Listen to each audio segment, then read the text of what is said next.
Listener, I'm in a hotel room in my robe. It's late. My voice is tired, so I'm going to speed through this announcement here, but go watch my special. Go look at my tour dates, yada, yada, yada. And I'm so excited about this guest. When I started doing comedy, this guest was the man, okay? He had just started blowing up. He was on Guy Code on MTV, and now, since then, he just sold out Radio City Music Hall. He's one of the biggest touring stand-up comedians really in the world right now. His name's Chris Distefano. And I don't think you guys know him, but this was big for me because to me, this feels like such an incredibly fun bridge episode. And this is what I've always wanted to do with this podcast. Chris comes on the podcast and we start talking about his upbringing and the use of the word gay as he was growing up and how that related to his relationship and his understanding of his mother. But then we get into this really vulnerable story that he tells about the first 2 times that he had sex. And it's straight sex. But the story is so honest in such a way that I don't think bros can usually be. And if you've even looked at the thumbnail, you know Chris is a huge bro. But he's so funny. It's so open-minded. It's so vulnerable. It's so honest. I absolutely love this episode. And I'm really proud. I'm just really proud of how this podcast is hopefully going to change conversations around queer people and sex and connect people. And I'm really excited about it. And support this podcast, listener. Head over to patreon.com/WHGS for live streams of my weekly comedy show and 4 bonus episodes a month. And then lots of other like random content that we make sometimes and we just throw on there. Listener, this episode is brought to you by Helix. I love my Helix mattress. It is the best sleep I've gotten in my life, and that's because Helix knows that everyone's a special little snowflake and needs a mattress customized just for them, and that's what Helix gets you. It's even recommended by multiple leading chiropractors and doctors of sleep as a go-to solution for improving your sleep. And right now, Helix is offering up to 20% off all mattress orders and 2 free pillows for our listeners. So head over to helixsleep.com/gaysex. This is their best offer yet, and it won't last long. With Helix, better sleep starts now. Today's episode is sponsored by Honey, the easy way to save when shopping on your iPhone or computer. Honey is the free shopping tool that scours the internet for promo codes and applies the best one it finds directly to your cart. I've been using Honey for years. It's saved me so much money on all different types of things, from clothes to equipment for my podcast. I know Honey is going to save you money right away because it's so easy to use. You should go check it out right now. And just in case you didn't know, Honey doesn't just work on desktops. It works on your iPhone too. Just activate it on Safari on your phone and save on the go. If you don't already have Honey, you could be straight up missing out. And by getting it, you'll be doing yourself a solid and supporting this show. Get PayPal Honey for free at joinhoney.com/gay. That's joinhoney.com/gay. I do think I had a bit of gay sex this weekend because I was away from my family for a week and I missed home so much. You know, got home, put the kids to bed, whatever. Jasmine, you know, the mother of my children, we were in bed. We had sex. And then after the sex, which just never happens because I was just so happy to be home, I started to get emotional. You cried? Not full cried, but I was just like, I love you. You can say it's okay. Listen, you know me. I would. She put on a dildo and me in the ass. And that's why I cried.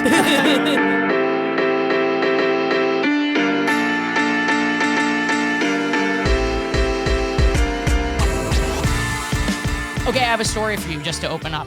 Right. Because we were both open micers at a certain organization that kind of like people frown upon.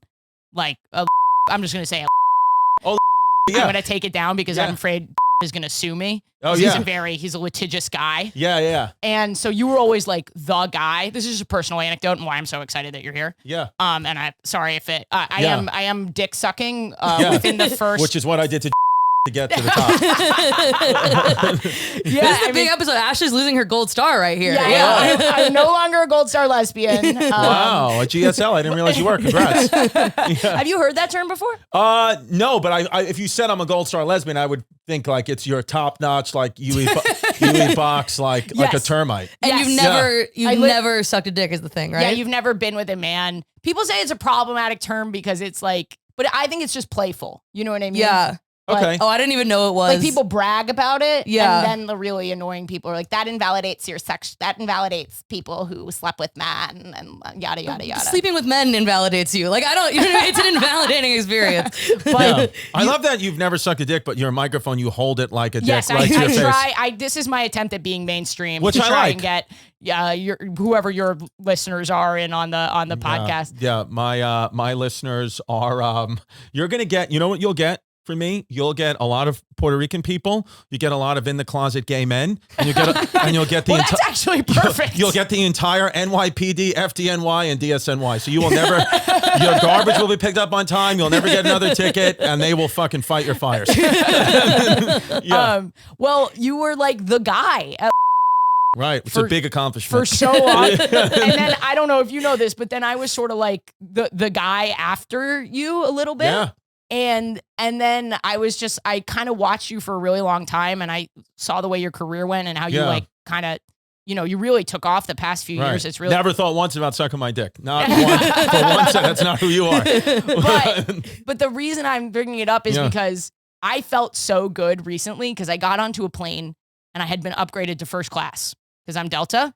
Well, you're Gold Star. And I'm Gold Star. They have that on the medallion, Gold Star medallion. Yeah. They're like, let's just check your mouth, open up. She's still Gold Star. I walked up. They've got a blue light inside, like, she's still Gold inside Star. of her mouth. But I walked in, and you and Sam Morrill are on the same plane as me. Whoa. I knew you would never remember this. Because I was like, that's Sam Morrill and that's Chris Distefano, and like, yeah, you could see Sam Morrill's eyebrows. they actually got frisked coming in, so they were especially bushy that day. But then I walked in, and I got a little comedy, like starstruck a little bit because I had just done the Netflix festival that you guys, same one that you guys had done. Right. And at 6 a.m, I just went, yeah, I was on the festival too, and then shook your guys' hands. Right. And you guys looked at me like, this woman is totally just absolutely lost her mind. Oh, she broke backstage. Yeah, exactly. Yeah, no, me and Sam were like, who was that guy? And then I sat right behind you guys. Well, listen, no, here's the thing. In fairness, it wasn't first class. We were just in the front row of Spirit Airlines. But I actually do remember that now that you're saying, because when you were leading into it, I was like, wait, I don't remember, but I actually do remember it. I do remember you saying that. I was like, oh, cool. I shook your guys' hands. Yeah, she's in the fest as well. Yeah. So yeah, that's well, listen, I think this episode is a shout out. I just want to say right to the camera, without you, I have nothing. Neither of us would be here without. Yeah. We love you very much, and you run a really good, profitable, legal organization, and you've never done anything wrong to any of your interns or anything like that. I literally 3 days a week at least get butt naked and sing Whitney Houston's "I Have Nothing" into the mirror to a picture of in the corner of that mirror. And for your listeners who are here, is a gay man, so if you're inside the closet, this is great for you to know about Chris. There you go. But we're in the apartment. We're having gay sex. We're having gay sex with Chris Distefano. Having so much gay sex in here. It's fun. And you're you're like kind of our broiest guy on the pod. We've had Jared Freed, but I think I tie for him as broiest. Yes. So yeah, and I think too with me is I'm one of those guys. Is I've kind of said out loud publicly before, I would like, if I can live this long, I'd like to go the first 50 years of my life straight, the last 50 gay. Why? I'd like to die on my 100th birthday next to a man. I just think... I thought something really practical was coming. Some sort of thing with like no, like, you know how gay people for a really long time, we didn't have like the legal standing behind trusts and wills and stuff like that. Right. I thought you were going to say it was a money thing. Well, no, I think too, where I grew up, how I grew up is why the whole NYPD and any type of blue collar civil service worker in the New York City area. If you don't have that listenership already, we'll have it after this episode. I grew up in this is going to be such an interesting comment. It's going to come a gay union, I think. Not a marriage union, like a workers union. Well, it's beautiful. What happened is the neighborhood I grew up in, kind of tough, old school, like Brooklyn neighborhood where everybody's like dad was like, like a criminal or a cop or like a tough blue collar guy. And as my dad was, but usually everybody's mom was also like that kind of stereotypical, like New York City woman. Like I just do everything for my husband and I just love my sons like that. But my mom's highly educated, like Ivy League educated woman, got divorced from my dad when I was like 6 months old. Like they just had like a run in and had me, whatever. Great. My father's a great guy. My mother's great. But I grew up this very different life, but in this neighborhood where like my mom was all about education. She was all about like being who you want to be and kind of going to museums and knowing gay shit.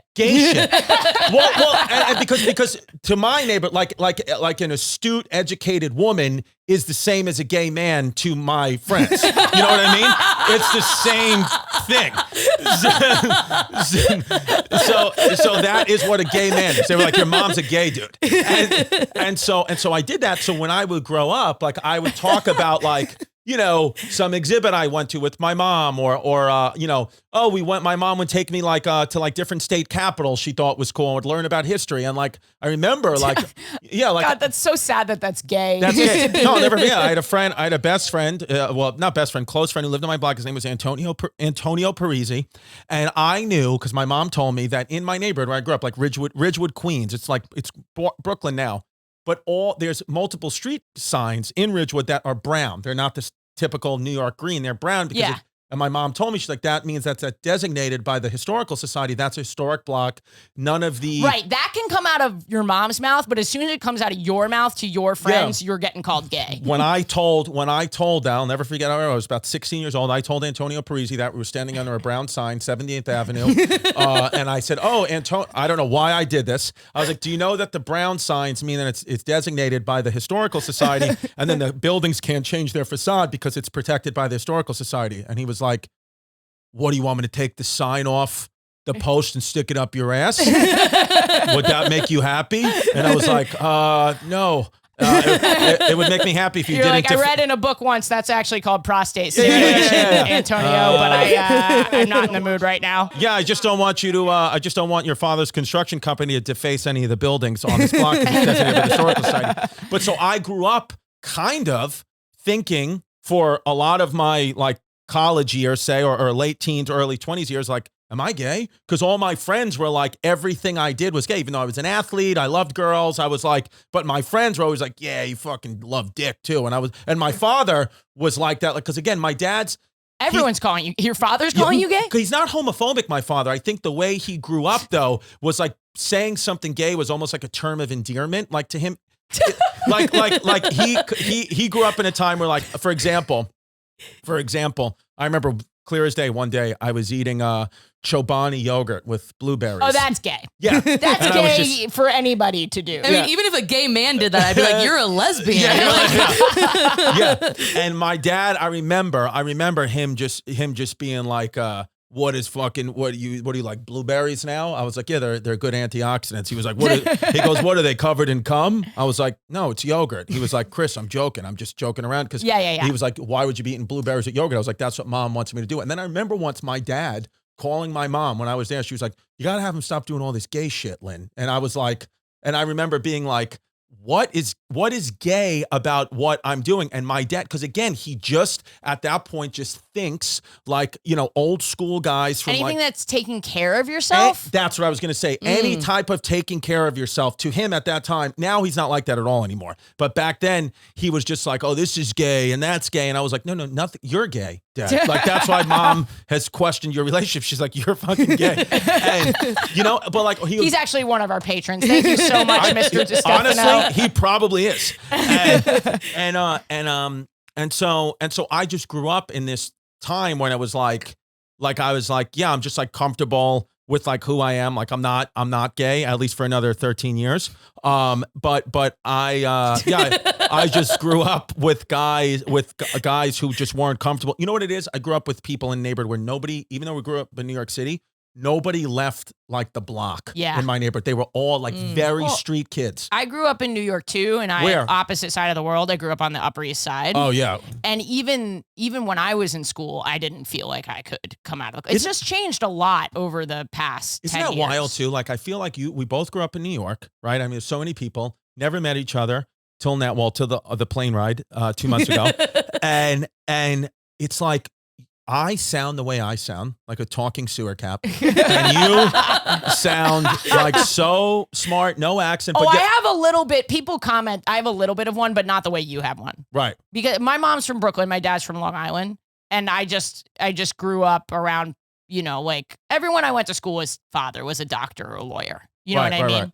It wasn't like. Were your parents doctors and lawyers? No. Got it. But you grew up at Upper East Side. That's good. Yeah. No, my dad did very well. My dad started his own business. It was the way I describe my childhood is sort of like if some people from Brooklyn and Long Island won the lottery. Right. And then like what they would have done with their kid. Like they weren't good. They were new money. So it was like they weren't good at money. Right. But I was in the school with the kids and that had the money. Yeah, that so had the you money. could have, if your dad didn't make the decision, you could have grown up just like me, and you would have been called gay for eating blueberry yogurt too, and you'd be like, yeah, hello. I often wonder about. I don't know. But anyway, we're really launched. We're off to it. We're in the apartment. Love it. This is gay sex. We're having gay sex. We're having gay sex with words. Yeah. That is actually in the lesbian canon. That is actually. Yeah, that's lesbian foreplay is like reading novels to each other. Well? I'm bisexual, but the running thing is that I'm a gay virgin because I haven't been with a woman yet. Yeah. So Maddie's we're working our on gay it. Virgin. Matt, okay, well, got it. Let's I'm do not the intro. gay and a virgin. I'm just a virgin in the gay arena. Thanks for watching. If you're new, I'm Ashley Gavin. I'm gay. She, her pronouns. Yeah. Apologies. She, her pronouns. To the cops out there. Yeah. we say our pronouns on this podcast. Yeah, my pronoun is USA. Honestly, that's a great idea. And I bleed she, they. Yeah, your producer's 100% gay. That's no doubt about it. Home run gay. Alex is actually the straight that I Are you straight? Yeah, but look at the way your foot's bending right there. Only a gay man would be up in a ballerina stance when he's sitting down. He put his foot down. Alex, put your foot back. It's okay. Put your gay little foot back, Alex. Alex, I demand that you put your dainty little foot. Thank you. Thank you. I love it. Alex is just of a new generation. He's Gen Z, so he's not. He hasn't been called gay his whole life. Which is interesting because that is a thing. The new kids growing up, like, do you think a new kid? And this is a question for you because only you can answer this from your community. Do you think that the new I do stand in for the whole community. You do. Let's get it right. Do you think that like a new kid, like a young kid who's whatever 16, 17, like do they even have to come out of the closet anymore? It depends where. Just an acceptable thing. Like why?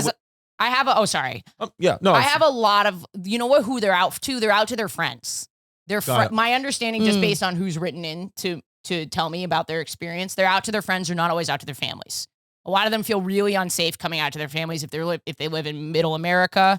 Middle America. Yeah. Because I have 3 kids, and if any one of them came home and was gay, and they're your kids, they're young, 1,000%. Yeah. Right. One of them's going to be gay. 12, 7, and 1. Oh yeah. No, yeah, all beyond gay. But I wouldn't even like. Me and their mom talked about it too, where it was like, it would be weird, like if my, let's say, oldest daughter, like even came out of the closet. She could if she wanted to, but I just would be like, why would I even, like, if you brought home a boy or a girl, it's like, as long as they're happy and keeping you safe, like we wouldn't even question it, or like, it wouldn't even be a topic to us. To maybe my mom and dad, it would be, but to us, I guess, because we've just grown up in this world where it's like, yeah, like even when people make an announcement about them being gay, it's like whatever they want to do. But I'm always like, why? I guess it's Middle America and different families, because I'm always like, why? Like, you wouldn't make an announcement and you're straight. Like, who cares? Whatever you want to do. Like, it's just very accepted. Yeah, I think it's like you kind of have to let people know with the coming out process, like because at some point, you could just. I think there are some families where you could just bring home a girlfriend or a boyfriend and be like, this is who I'm dating. But for some people, it's really helpful to have this is really definitely like a.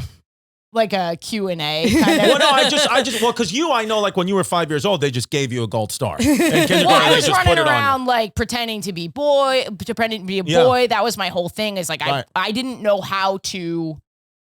I didn't know how to like envision the person I wanted to be as a woman. I knew I didn't want to be a boy, but I wanted to fuck women. You know what I'm saying? Got it. So you're like, so I must be a boy. So exactly. So I have to pretend to be a boy, even though I know I'm a girl. So that I can fuck women. Well, sexuality is like a spectrum, right? Because I've said this before on podcasts where I feel like I have. You nailed it.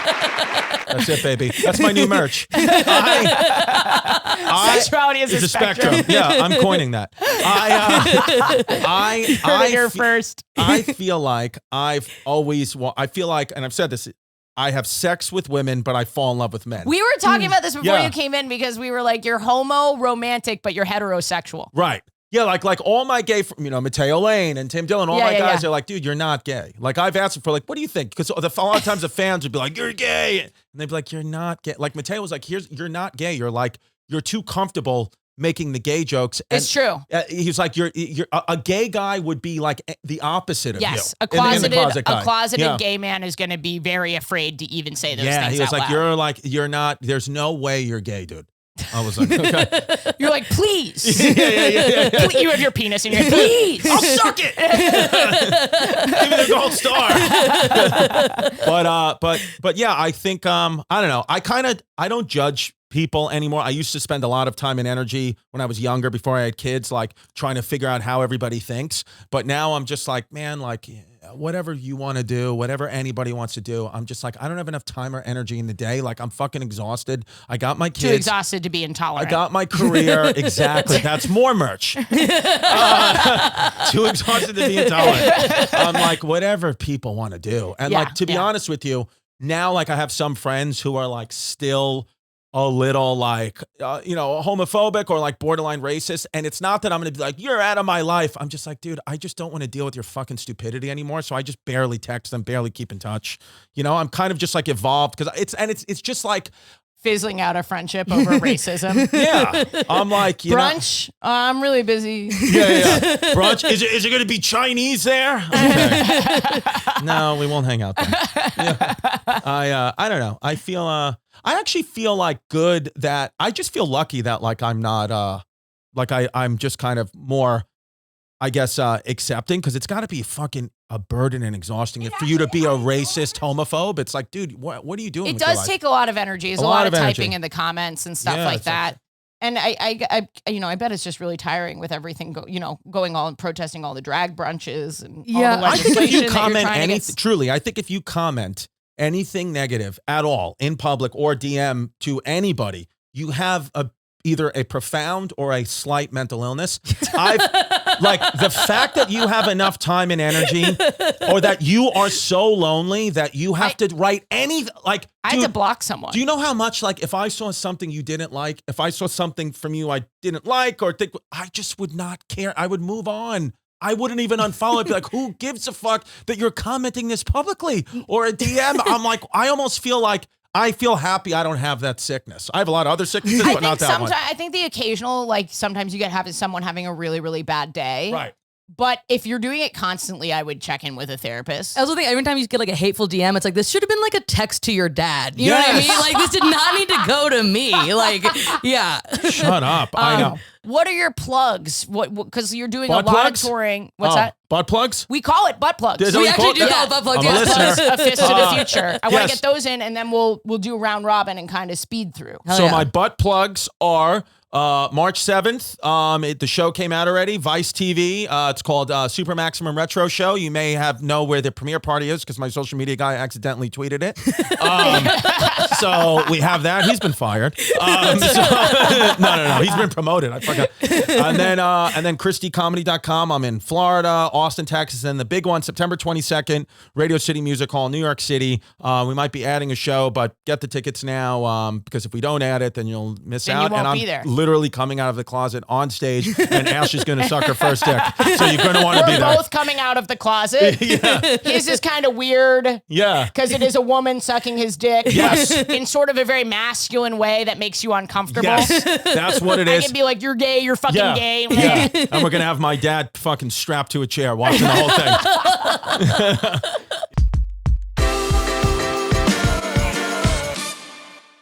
My comedy special, my hour-long comedy special is out. It's on my YouTube. Just go over there, watch it. Watching it completely really, really helps. And share with a friend if you like it. Leave a comment.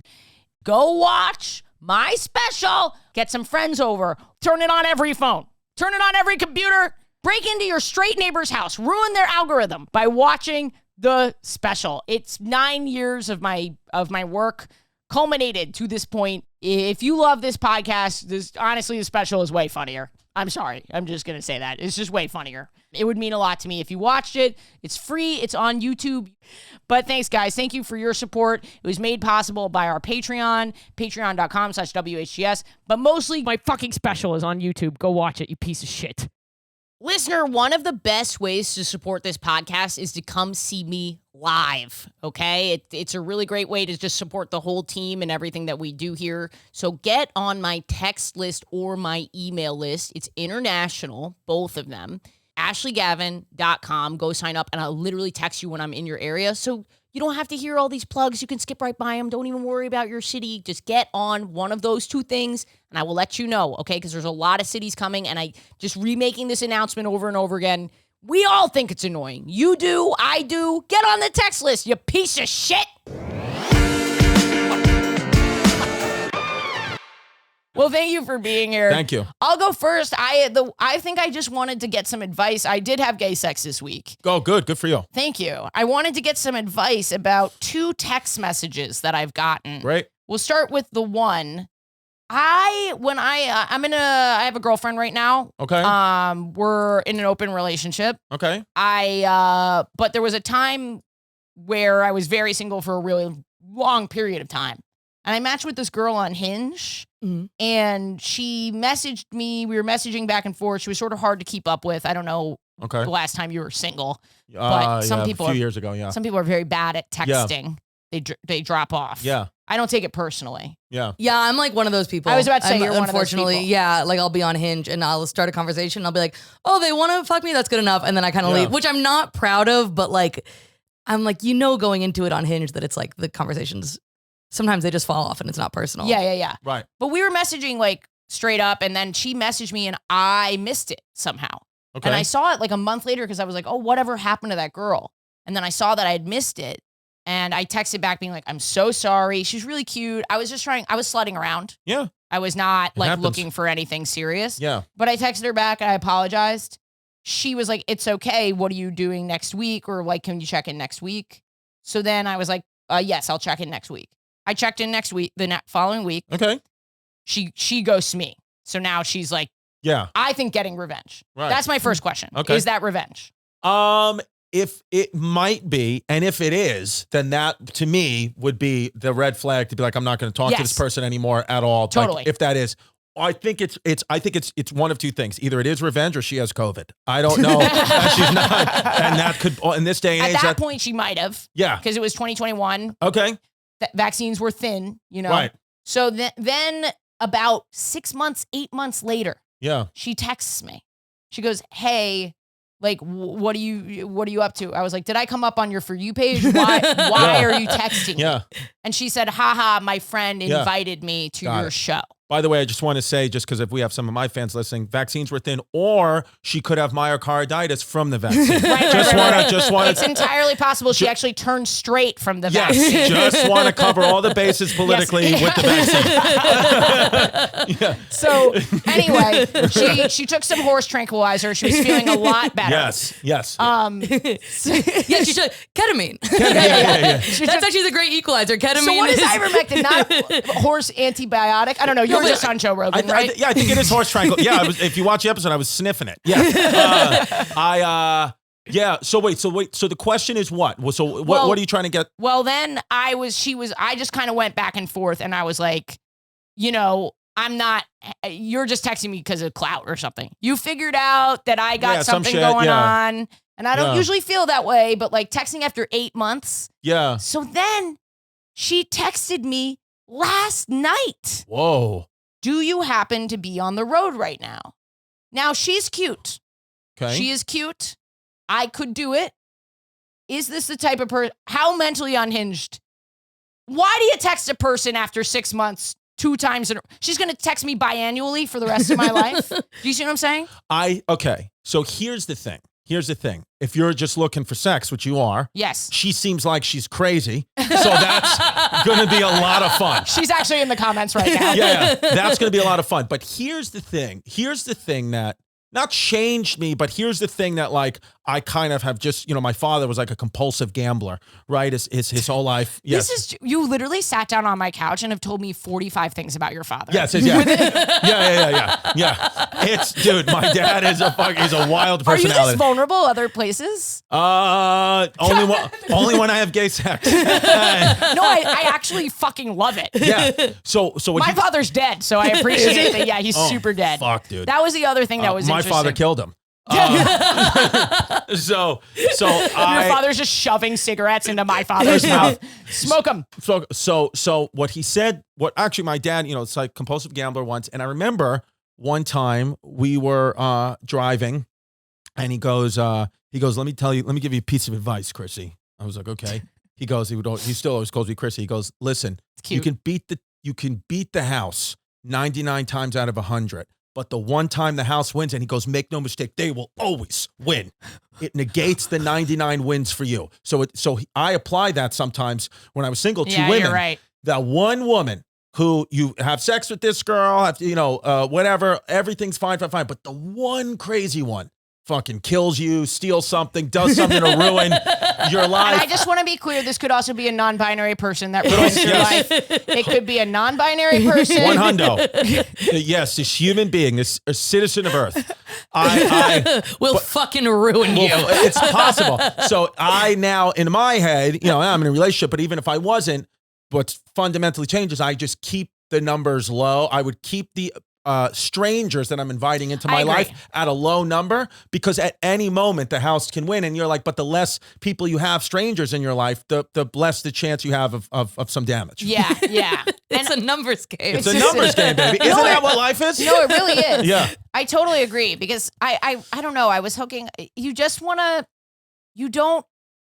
It's a very vulnerable thing to have your whole life be public. Like, this is a 100%. very public thing that I'm doing here, talking about my clit every week. Right. Which is, which is why I listen.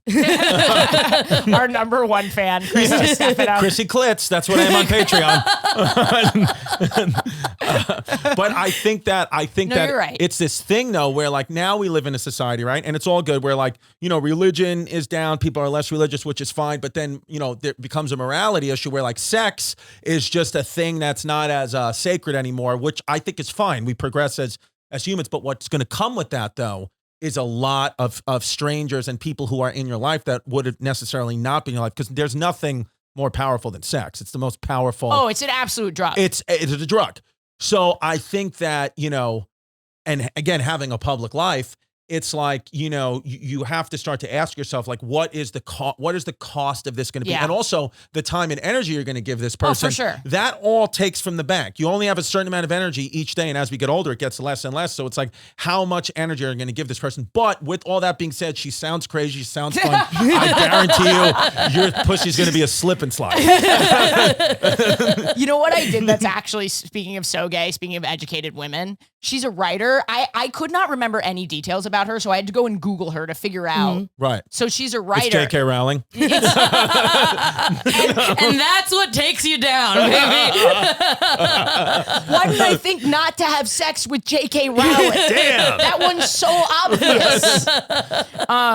But I saw she was a writer. Yeah. And so I did some Googling to try and figure out like who she was. One of her writing samples came up. Okay. I read the writing sample.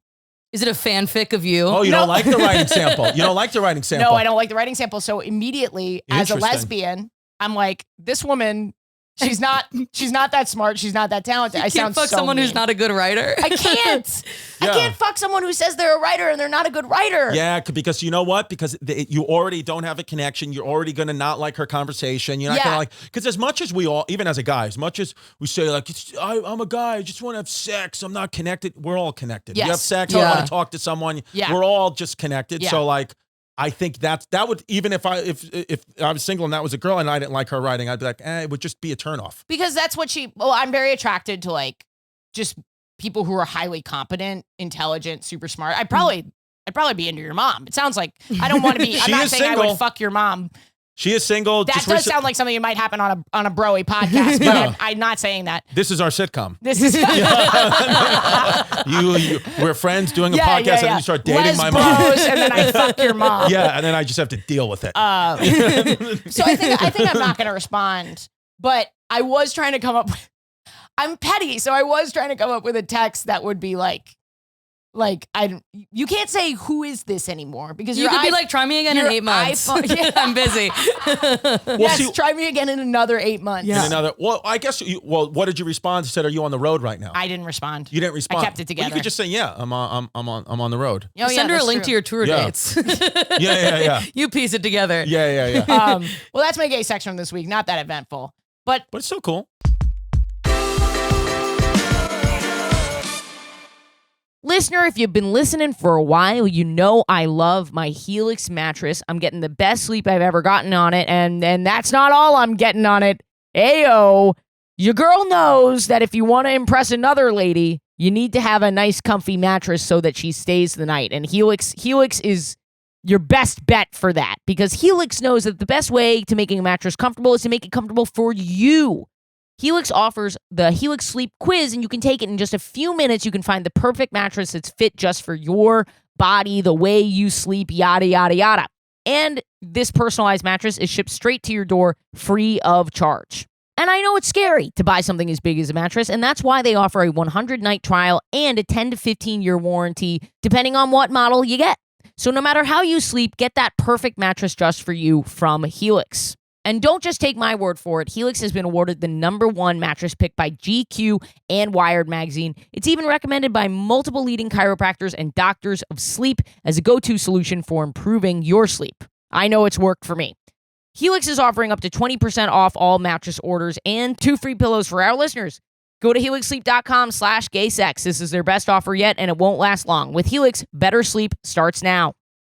Today's episode is sponsored by Honey, the easy way to save money when shopping on your iPhone or computer. Listener, I have a little bit of trauma, so I like to save money when I can, because I'm afraid I'm going to lose it all.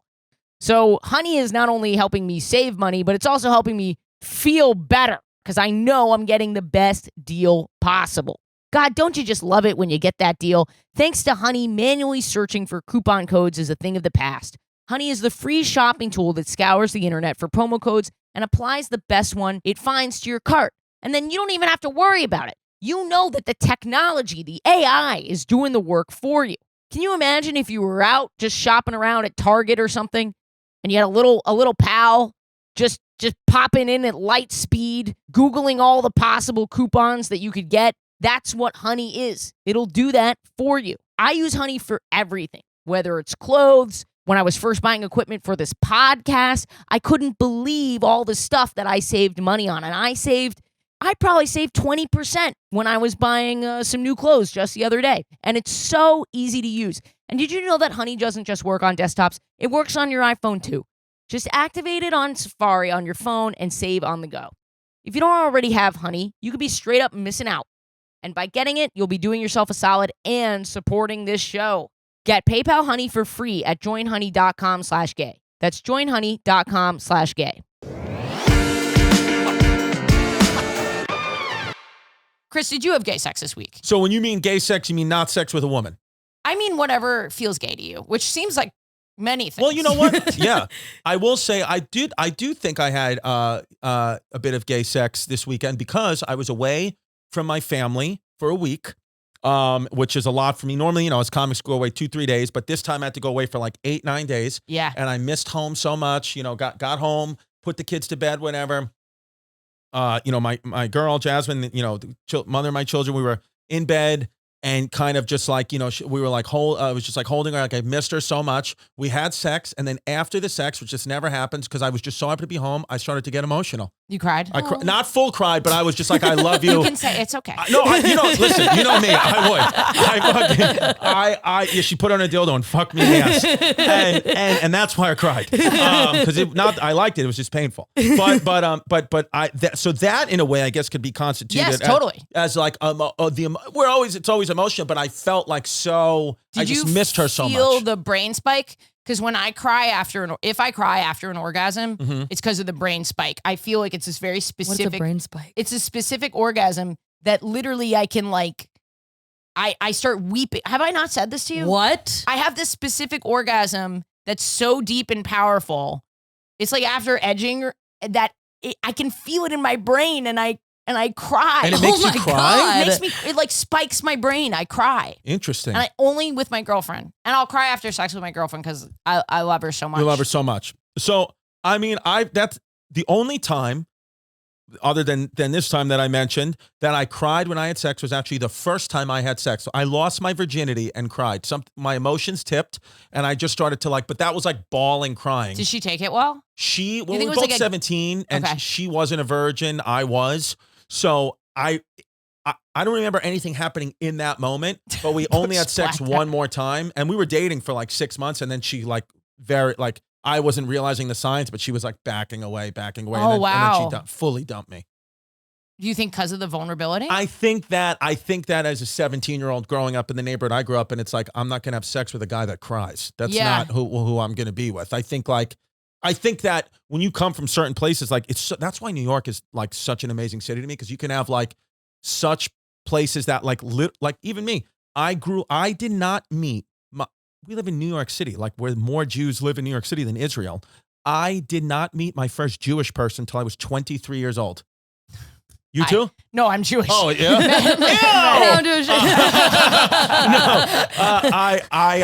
I should have said I let my last Jewish person at 23 years old. So like you can somehow live in like this kind of insulated world, and I think that's how she was. Grew up, parents where I don't know how she is now. I haven't seen her since I'm 17. She has a restraining order against me, but because I cried in her pussy. Do you think you cried from the power? Yes, the power, and maybe it was that orgasm thing in the brain that I wasn't aware of, but I think that and it was just like, I felt like so emotional about it. I felt like I did it. I felt so connected to her, all these things. Like I just am more emotional. I've never heard a man say that, but I actually bet you, and put it in the comments, I bet you, put in the comments, did you weep after your first time and orgasm? Cis men or anyone with a penis, did you cry?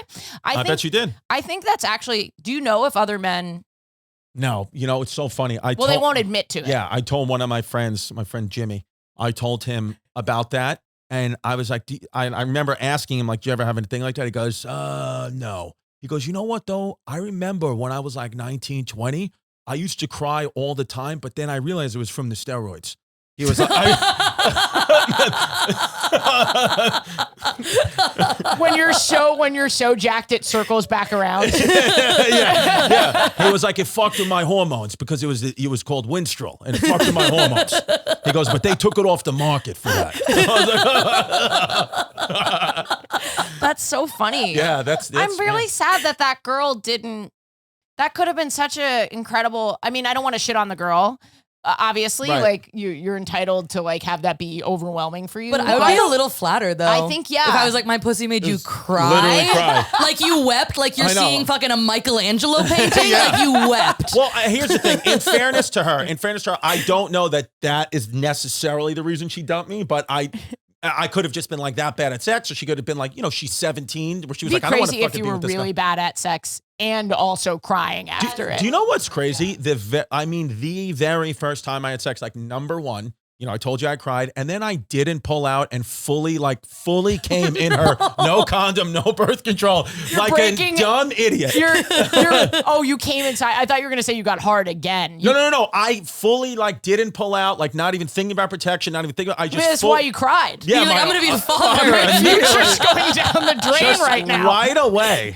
And she was like, "Did you just come inside me?" And I was like, "Yeah." You cry over a pussy. Let me wash it out. I'm sorry. Yeah. So it was so. I remember that, and so I've just always kind of been like, not, I have 3 kids. Just never pull out and keep crying. Keep crying every time. I think that's really nice because I know a lot of women. Well, I've never had sex with a man. I've said that. I don't know how you feel, but do you think you ever will? Or you do just to maybe on my deathbed? See, that's a good movie. You guys both at 50 switch and do the other way. You go gay, you go straight. Yeah.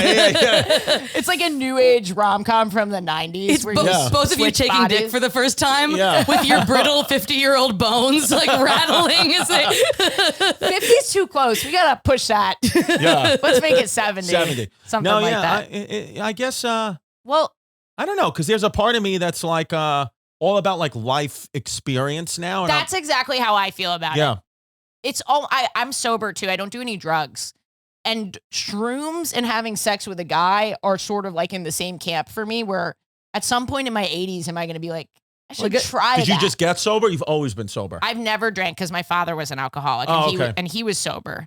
And I just, and my that brother. got instilled in you. Yeah, exactly. One of my brothers, an addict, never recovered. Another one got sober. So like, I just never fucked with it. Got it. Yeah. But I was going to say, don't you think women, when they have sex for the first time with men, it's an incredibly vulnerable experience and that like super scary, I would think, in some ways. Well, you need to trust. I think I would be more willing to have sex with a woman who's a stranger than a man who's a stranger, because I'm like, I don't think there is a thing of like, murder you. Yeah, I'm like, you're not gonna murder me. It's gonna be harder. Although I do have good news for you. If you are trying to find a guy who wants to do mushrooms and fuck a lesbian, I don't think you're gonna have any problems with that. Just put it on Craigslist and see what happens. It's this whole gay sex thing. You know, I've never thought about it as deeply as I'm thinking about it now. We can have someone. I can have someone for you instantly. No, I'm not ready yet. Okay. Yeah. You just let me know. Yeah. I just see Mateo being like, you're not gay, sweetie. That was super vulnerable. I have to, like, that was super vulnerable. Thank you for sharing that. There it is. Listener, this podcast, it talks a lot about, you know, getting down and dirty, but no one wants to be dirty when they're doing the dirty. Do you know what I'm saying? So if you're doing some spring cleaning, where do you think you really need to get clean? Drop the mop. You know what would really benefit from some spring cleaning? Your butthole. Switching from wasteful toilet paper to a sustainable Hello Tushy bidet gets your bottom twice as sparkly while cleaning up your impact on the planet. I like Tushy. I like my Hello Tushy a lot because I know that my Hello Tushy bidet cleans my bum 2 times better than wiping and prevents poo particles from spreading to my hands and everything that I touch. It's a way better clean. You use less toilet paper. It's simple. It's fast. It installs in less than 8 minutes. And did you know that it cuts down on your TP use by 80%, saving money and paper waste? Make the restroom the best room with the complete Tushy system, including the Tushy bidet attachment, ottoman, toilet brush, and Tushy stand-in tissues. It attaches to your existing toilet, requires no electricity or additional plumbing, and cuts toilet paper use by 80%. Hello Tushy bidet pays for itself in just a few months. Every Hello Tushy bidet attachment comes with a 60-day risk-free guarantee and a 12-month warranty. With over 100,000 5-star reviews, see why millions of people already love Hello Tushy and be a part of taking care of business the cleaner way.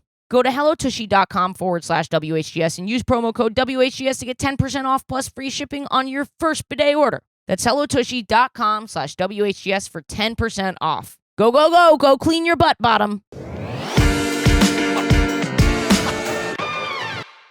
Maddie. Okay, well, Maddie's sharing corner. Super vulnerable. Yeah, First my little of all, gender vision board. Yeah, which I want to say, I didn't make this. You put a rabbit on it, which makes it look like I'm a fucking furry, dude. That's not what that's my pet rabbit. I'm like maybe non-binary. I'm not dressing up like a fucking rabbit, dude. Well, I just wanted you to feel it. We just printed this out for. And so what is it? What's the jet? Well, I don't like, is that what you want to put that in your pussy? What is it?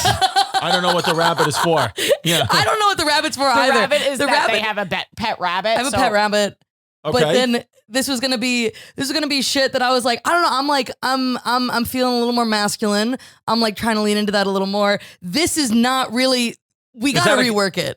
Who's that? This is Tom Holland in drag. I don't know if you've ever seen his lip sync. Yes. It does something to me, dude. Interesting. It's great. Tom Holland in drag. Well, isn't Tom Holland gay? No, he's dating Zendaya. Zendaya. Okay, yeah. Spider-Man's gay, not Tom Holland.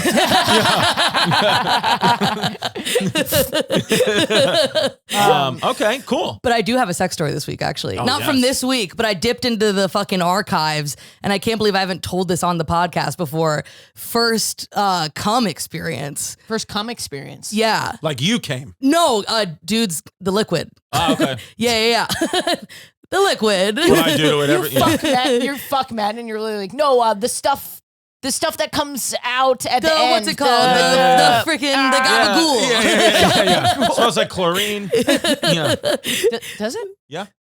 Mine does. Do I have to go to the doctor?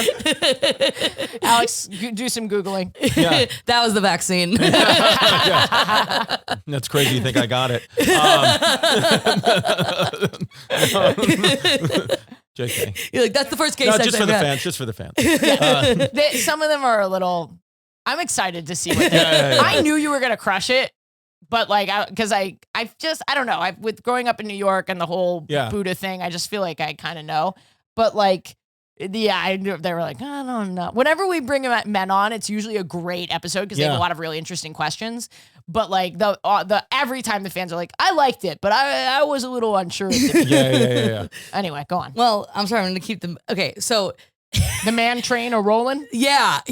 I'm hesitant to tell this story because it's a little fucking had gross. A boyfriend the full season that Gara was on. Not because it's straight, because it's disgusting. Oh, okay. But I think it's funny. We love disgusting. Because the first time you taste, I guess I'm the only person in this room who's tasted cum. Isn't that incredible? Oh. If we have a little bit more time, I'll share. Like, it's not gay if he just slides it across the table. Well, okay? no. Well, what's funny is at a certain point you have to try your own. We all tried it, and the reason why we tried it again, going back our own, and the reason why we went to it, and I swear to God, I'm not even trying to be funny. The reason why we did it is literally after health class one day, when our health teacher at my high school said that cum had protein, we all tried it after. Because we were all like, it's going to make us gay. It's not gay if it gives me strength. Yeah. If I can lift more, it's not gay. It's not gay. So we all thought it'd be funny to eat that as a protein shake. Oh my Just tons of men at the gym jerking each other off. Yeah. Trying to cum. Mixing powdered cum into water. Yeah. But I don't remember the taste, so refresh my memory. I don't remember it because I blacked out. Yeah. I began vomiting immediately. Yeah. Well, now I think it's fine. I don't say I like it, but it's, you know what I mean? If it's in a jar, I'm not like great, but it's in like the moment, why the hell not? Yeah, it's a context specific It makes fluid. you feel good as a woman, right? Like as a person, you're like, I got this out of this person, like it made him feel good, and that's like good. It's like you're all in this sex moment. I get it. Yeah, it's like a nice, you it's do a little filthy trophy. things in bed because you're in a moment. It's for them. Yeah. Really. It's for, and that's like you're showing like, hey, I want you to feel happy with this. Totally. Yeah, it's attractive that it turns that person on. Like that's hot. So you're. Yeah. But I feel the first same time way about like squirting, and you know what I mean. Like, it's not my favorite flavor on the planet, well, you know. And I think if I saw it right now, I'd be like, I'd rather not drink that. But like, it's in the moment. In the moment. Yeah. But the first time that I was like, I'm gonna suck a dick. My boyfriend, we were dating at the time, and I was like, I'm gonna like, let's do it. You know what I mean? And I was like, I'm gonna swallow, but I fucked it up, and he came in my mouth, and I was so shocked by the Did it happen fast? feeling of it that I went, ugh, and it came back out my nose onto him. Oh, damn. And that was Why do I feel like there's a street joke about that, and there's like a name for it? What do you call that when you shoot something out of your nose? Shoot something out of your nose. I mean, is there a name? I don't know, like a sex name. No, not a sex name, but like it's called pulling a Maddie, dude. Yeah. He pulled a Maddie. I like shot that. out of your nose. Yeah, it shot out of my nose. Did he start laughing? Onto him. I started laughing, which then is this too? I thought it was so fucking funny, and I think he was a little like. I think that's a scary thing to see as you come, like a sleep paralysis demon almost on top of you. Right. With like, I don't think that's what you want to see. I don't think he was like horrified. No, he thought it was funny. So it shoots out of your nose, you start laughing. Yeah. And then it go back in? you laugh and then you wheeze and no, I kind of just had to like clean it up. Sorry, this wasn't a super climactic story, but I was like, it really stuck with me that I was like, that was my first experience with it. I didn't know that could happen. That's great because a lot of times, especially in the queer world, particularly, this is not a story about lesbian sex, but particularly lesbian sex, you build up sex to be, that's sort of the theme of the episode besides my texting. You sort of build up sex to be this great, powerful thing that's going to happen. But the reality is it's like gross and funny. Yeah. And it's not going to be perfect the first time you do it. And I feel like a lot of people who come out of the closet later, maybe later in life, who've never had sex with a woman, they get really nervous that they're not going to be good at it or like something's going to go wrong. But I think that if someone, it wouldn't happen to me because I don't have cum, but if someone shot my cum out of their nose, that would make me adore them. No, I'd be like we're bonded for life. Yeah, what did he say? Did he just go give you a tissue? Yeah. Did he do the bare minimum? Yeah. I actually don't remember what he said. I think I was so like locked into them, but it is like a more intimate thing now. You're like, oh, we know each other better. Like we're not gonna, you know what I mean? I guess in that moment though, you have to stay like hot and sexy and just take it out of your nose and put it back in your mouth. You just have to be like, You try to lick it. Ooh, do you like that? Yummy. That's funny though. Yeah. Well, thank you, Maddie. Thank you for sharing in your sharing. Shoot and come out of the nose. All right, cool. Snot rocket of cum. That's my merch, baby. Yeah. I feel like we've got a little extra time. What are we at? Like 40, 42?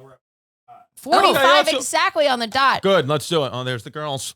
We can wrap up. I also wanted to just give you the floor to let you ask any queer gay questions. Gay questions. Because this is one of my favorite parts about the first time we had Jared Freed on. He had a bunch of questions about lesbian dating and sex. I love Jared Freed so much. So did Fumi Abe. I have a lot of, especially being comedy, gay men friends, male friends. So I've asked a million questions. So I don't know that community inside and out, but I know it. No pun intended. Yeah. 13 years. And you're right. I don't have, my only lesbian friend is Jessica Kierson. Yeah. Who did the pod. She's fantastic. Jessica's great. But I'm trying to think. Oh, okay, here we go. So when you have gay sex as a female, does that always include toys, or like can gay sex be just going down on each other, fingering each other? It doesn't always have to be insertion, I think you're going to be shocked by the number of lesbians that don't own toys. Okay. I don't own any toys.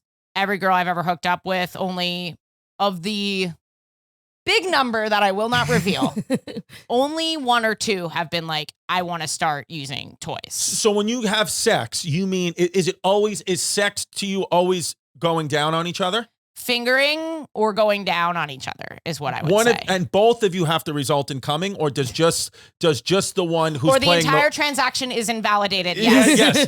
Do you both have to come? No, we don't have to come, but usually. Right. Like, cause like the same way with, I'm sure you've experienced, like it's harder for a woman to come and there's more obstacles, like their mood and their health, like how you're feeling, headaches, stuff like that. But I would say most of the time, both of us You have to do it. Okay. Yeah. Because that's a key, because I mean, we strive for it as a man, but there's a lot of times where I think women just know, like, if I come first, it's like literally almost impossible for me to get the energy to try to now figure out this fucking Rubik's Cube of a pussy and make you come.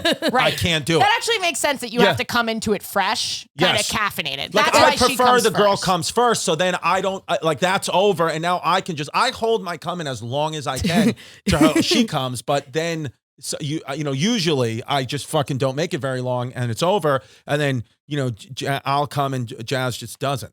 And that sucks. Well, eating a pussy with post-nut clarity is kind of a wild prospect. Yeah, because then when you're eating it post-nut, then it kind of becomes just the cum in the jar, where it's like, I'm not in the mood for this. Right. This is like, what are we, the whole sex brain is over, So that I think is a critical, like, but I mean, some lesbians claim they get post-nut clarity or like post-nut feelings or whatever, but I've never felt that. Like, if I start going down on someone, no matter what mood I'm in, I'm horny again. Really? I feel like I come like a guy. Like, if I come, I will pass out.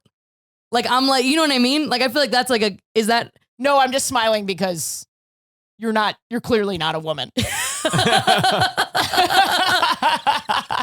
Every week you let out a little thing like, I wish I had a dick. I'm like, you're not. Yeah. You're not You're not a woman, dude. She's the female version of me. 13 years, dude. I'm gonna be your straight guy on the pod. You're gonna be dressed just like that. But yeah, I think you guys really do have that is like a fundamental difference, that it's just the sex is different. You got to get it done first.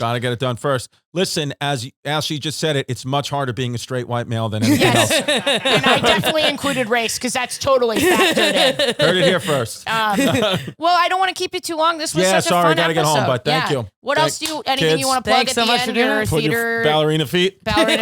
We're hazing. We get a bro on the podcast. We haze the shit out of Alex. It's because I love you. You want blueberries? I appreciate watch that show on Vice, ChrissyComedy.com for all the Tiki Wikis.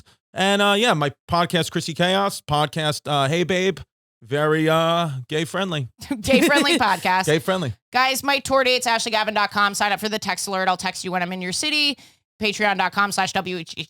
WHGS, pay Alex for his pedicures and the other gay things that he does. Stupid little gay Alex. And and Maddie, you're working on Maddie it. tweeted on Instagram. I got some tour dates coming up. I'm headlining in Philadelphia and I'm going to be in LA. So check it out. There it is. All right, cool. Maddie Cum-Nose. Yeah. Maddie Cum-Nose. Thanks for listening, guys. Patreon.com/WHGS to support. Come see a live date. Go follow Maddie. I don't know if you can hear it. My voice is very, very tired, so I'm just going to cut it right now, and I'm not going to do a whole gay thought, especially because the last few were kind of emo. But thank you. Just thank you. I'm so grateful to have you be a part of my big, crazy life. I think probably most of you won't understand. Oh, here's a gay thought. Fuck. I'm doing a gay thought. I don't know that all of you will understand why it is such a big deal to have Chris on this podcast. Not just for me on a personal level, but for the greater community. I hope this episode resonated with you, and if it did, let me know. And if it didn't, I don't think I care. Obviously not all episodes will be like this one, but I do think connection is really important. And I see that as my path. I really want to invite people in and maybe help people become more connected to this community through my comedy. Yeah. Okay, that's my gay thought, I guess. All right, you guys are the best. Thank you for supporting me. Patreon.com/WHGS. Have a great week, everybody.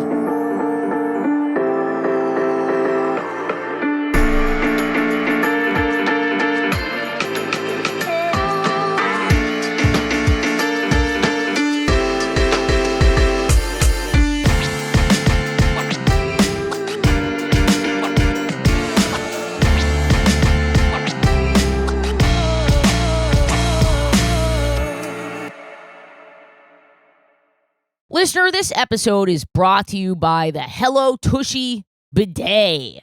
Listener, if you know me, I sometimes spontaneously am getting down. You know what I mean? And when someone gets down on me, I like to feel clean. And that's why I love my Hello Tushy Bidet. The Hello Tushy Bidet cleans your bum 2 times better than wiping and prevents poo particles from spreading to your hands and everything you touch. With over 100,000 5-star reviews, see why millions of people already love Hello Tushy and be a part of taking care of business the cleaner way. Go to hellotushy.com/WHGS and use promo code WHGS to get 10% off plus free shipping on your first bidet order. That's hellotushy.com/WHGS for 10% off. Listener, I want your butt to feel as clean as mine. Okay? I love my Hello Tushy. Go get one. Go, go, go.